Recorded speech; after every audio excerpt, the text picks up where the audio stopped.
कांग्रेस 1885 में कायम हुई और इसको कायम करने वाला एक A.O. ह्यूम था, जो यहूदी था और ब्रिटिश गवर्नमेंट का रिटायर्ड ऑफिसर था।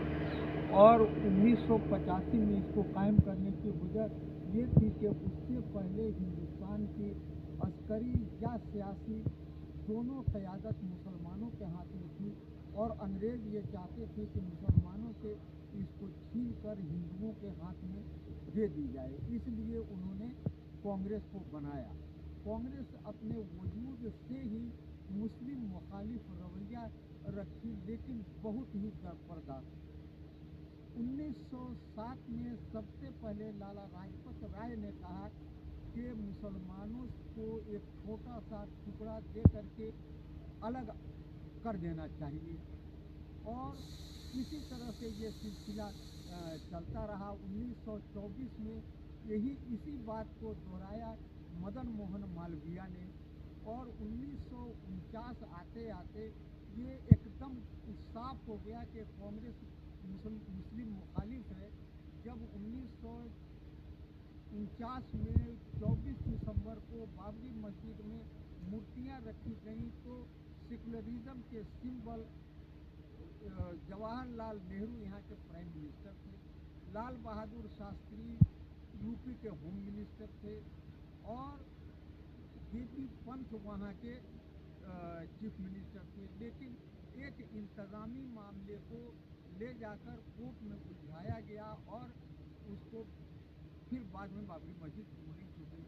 उसी तरह से 1951 में सोमनाथ की मंदिर को गवर्नमेंट के खर्च पे KM मुंशी ने डिमोलिश कराकर उसको उस मस्जिद को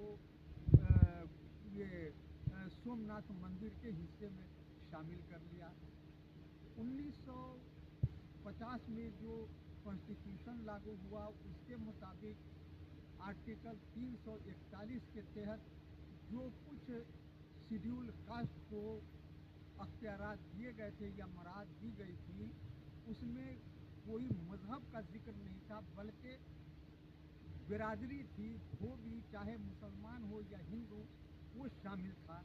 लेकिन 11 अगस्त 1950 को नेहरू कैबिनेट ने एक फैसला लेकर ऑर्डिनेंस जारी करा के मुसलमानों को उससे अलग किया।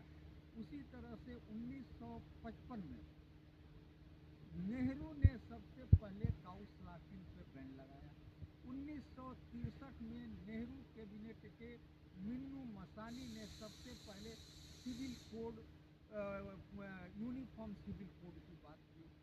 1969 में कांग्रेस ने ही सबसे पहले अलीगढ़ मुस्लिम यूनिवर्सिटी के माइनॉरिटी कैरेक्टर को छीना।